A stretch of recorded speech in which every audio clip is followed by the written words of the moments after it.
लड़की लड़का साथ रहेंगे तो उसमें एक सेक्सुअल डायमेंशन हमेशा रहेगा। इस बात को न नकारने से कोई फायदा है, न इस बात का विरोध करने की कोई जरूरत है। ठीक है।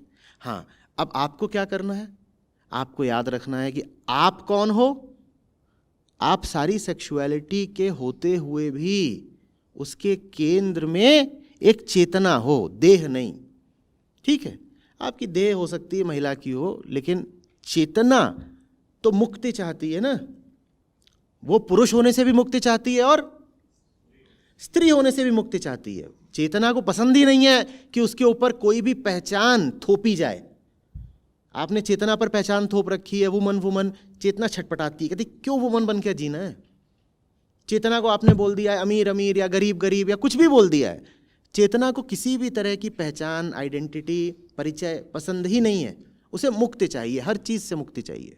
ठीक है, तो ये याद रखते हुए दोस्ती करनी है साथ में। लेकिन आप कर लो दोस्ती, आपका इरादा भले ही है कि मुक्ति चाहिए, लेकिन दोस्ती करने तो ये शरीर ही गया है ना, इसी को लेके गए हो। अपना परिचय देंगी, मैं ये हूँ, ये मेरा नाम है। वो भी अपना परिचय देगा, ये मेरा नाम है।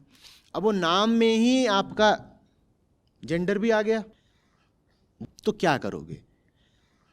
यही जो प्रश्न है, ये समूचे दर्शन का, फिलॉसफी का केंद्रीय विषय है।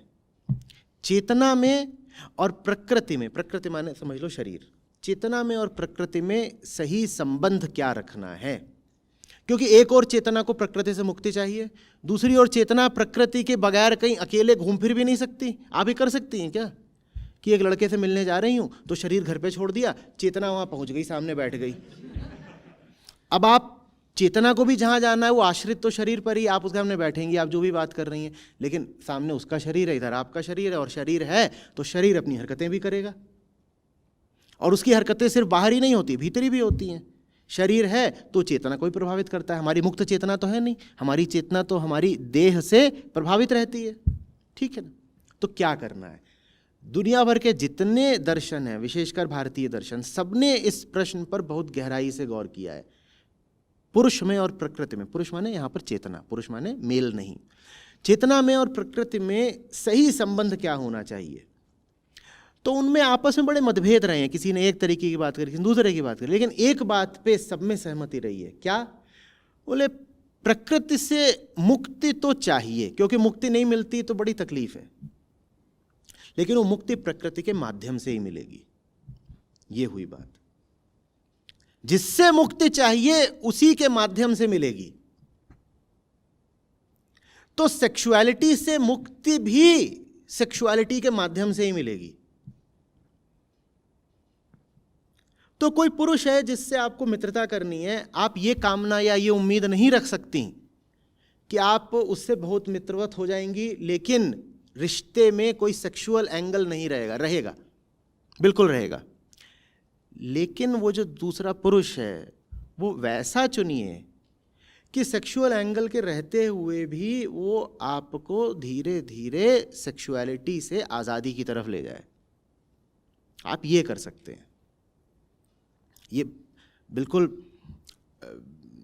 तनी रस्सी पे चलने जैसी बात है, बड़ा मुश्किल है, क्योंकि सेक्सुअलिटी ऐसी चीज़ है जो दलदल जैसी भी हो सकती है कि एक बार उसमें कदम रखा तो फिर धंसते ही चले गए।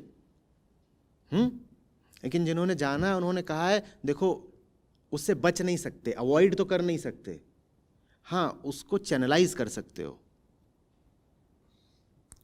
साथी तो तुम चुनोगे, तुम्हारे भीतर जो ये बैठा हुआ है देह और ये पशु और ये प्रकृति, ये तुमको मजबूर कर देगा, तुम्हें जाना तो पड़ेगा ही किसी विपरीत लिंगी की ओर। लड़की हो तो लड़के की तरफ जाओगे, लड़के हो तो लड़की की तरफ जाओगे, और जब जाओगे तो उसमें तुम्हारा छुपा या प्रकट इरादा सेक्सुअल ही होगा। पाखंड करने की कोई ज़रूरत नहीं, साफ साफ मान लो।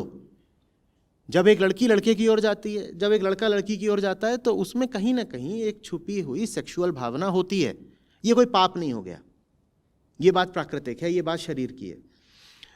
तो जानने वालों ने फिर क्या समझा, उन्होंने कहा ठीक है तुम्हें जाना ही है किसी लड़के की ओर, तो कम से कम ऐसे लड़के की ओर जाओ, भले ही सेक्सुअल मोटिव से जा रहे हो, पर ऐसे लड़के की ओर जाओ जो धीरे धीरे तुमको उस सेक्सुअलिटी के पार ले जाए। खोजनी ही है कोई लड़की तो ऐसी खोजो ना जो भले ही देह से लड़की दिखती हो पर एक मुकाम पर आकर तुम्हें देह से जितना ज्यादा हो सके उतनी आजादी दिला सके। समझ रहे हो बात को? लेकिन ये काम मुश्किल होता है, इसलिए बहुत कम लोग इसमें सफल हो पाते हैं।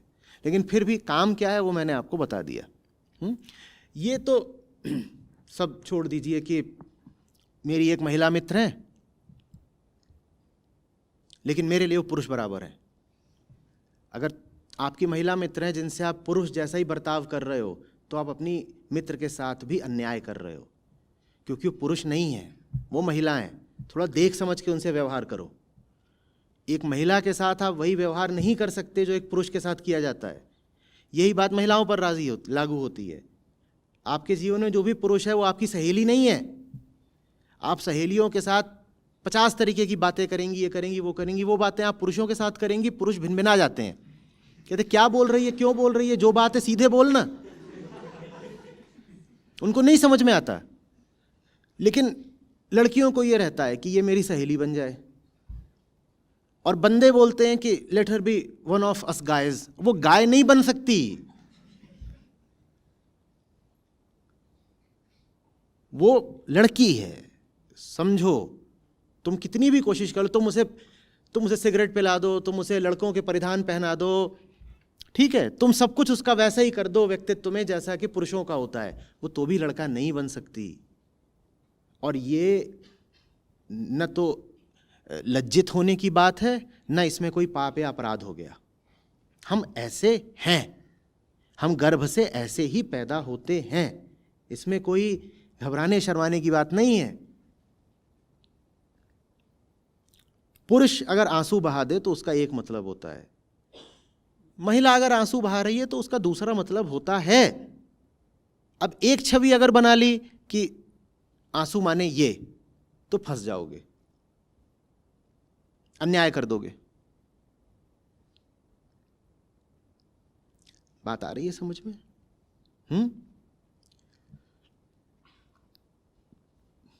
मीरा को ही देखो ना, बहुत आगे निकल गई अध्यात्म में, लेकिन अभी भी कृष्ण को कह क्या रही हैं? पति ही तो कह रही हैं। वो जो स्त्री बैठी है उससे थोड़ी मुक्त हो पाई। पर उन्होंने ये कहा कि चलो स्त्री हूं तो पति चाहिए, लेकिन फिर पति कृष्ण बराबर ही चाहिए। और अगर कृष्ण मुझे इधर अपने आसपास अपने राज्य में घर परिवार में नहीं मिल रहे हैं तो दूर वाला ही सही। कृष्ण को पति बनाया, ये बात तो ठीक है, पर इस बात पे भी गौर करिए कि कृष्ण को पति ही बनाया, सहेली नहीं बनाया। क्योंकि सहेली नहीं बना सकती, क्योंकि महिला है, महिला को पुरुष चाहिए, तो महिलाओं को पुरुष चाहिए होगा, पुरुषों को महिलाएं चाहिए होंगी। जब पुरुष चाहिए हो तो मीरा का याद कर लो कि कृष्ण चाहिए। पुरुष तो चाहिए लेकिन कृष्ण से नीचे वाला नहीं। जब महिला की जरूरत पड़े तो भी आप यही याद कर लीजिए कि ठीक है, महिला तो चाहिए, क्योंकि देह की यही पुकार है, महिला चाहिए, महिला चाहिए। लेकिन फिर कोई ऐसी नहीं चलेगी यारी गैरी नत्थु खैरी। एक दम होना चाहिए, एक स्तर होना चाहिए, उससे नीचे हम हाथ नहीं रखेंगे।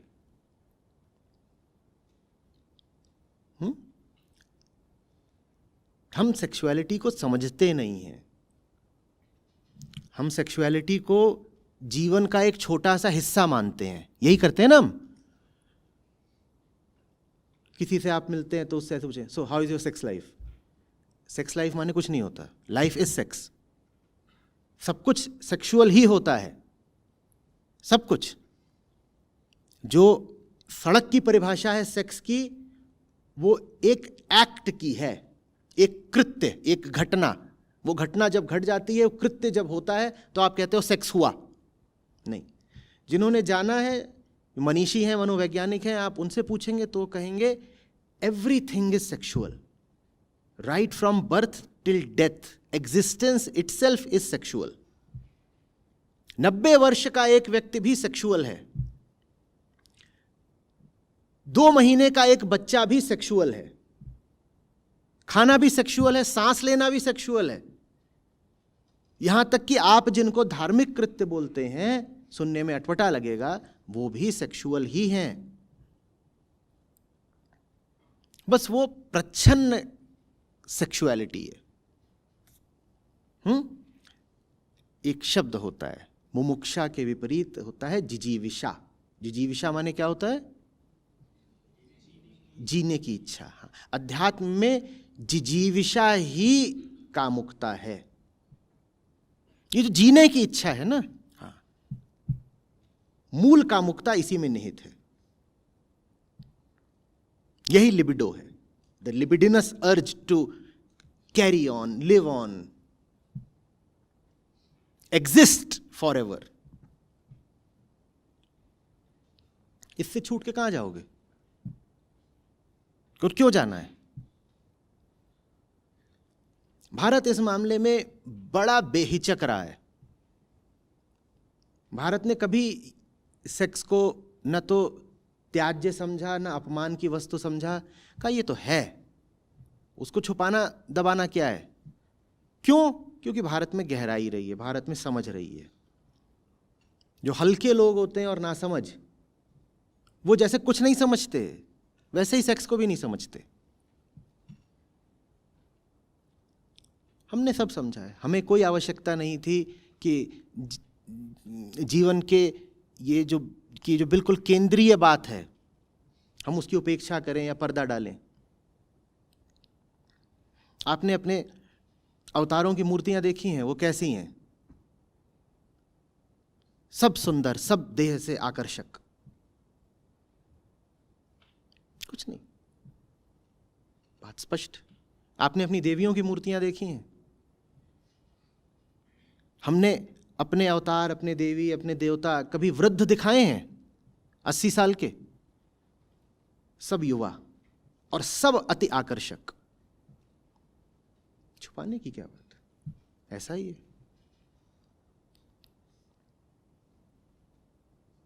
ऐसा ही। देवियों को हम मां बोलते हैं। मां तो किसी भी आयु की हो सकती हैं, पर हमने उनको मां बोलकर भी बहुत युवा दिखाया है।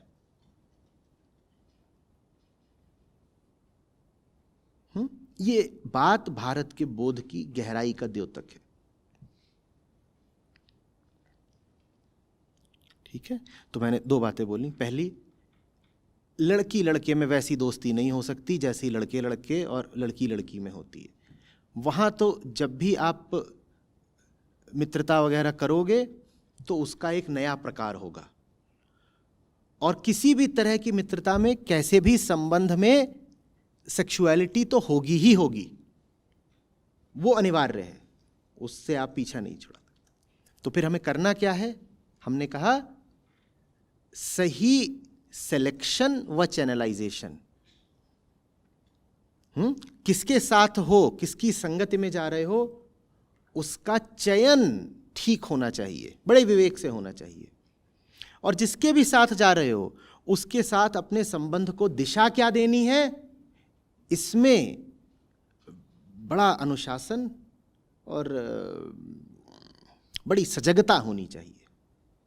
तो चयन, सिलेक्शन और चैनलाइजेशन। ठीक है, सेक्स से नहीं बच सकते, उसको बस चैनलाइज कर सकते हो।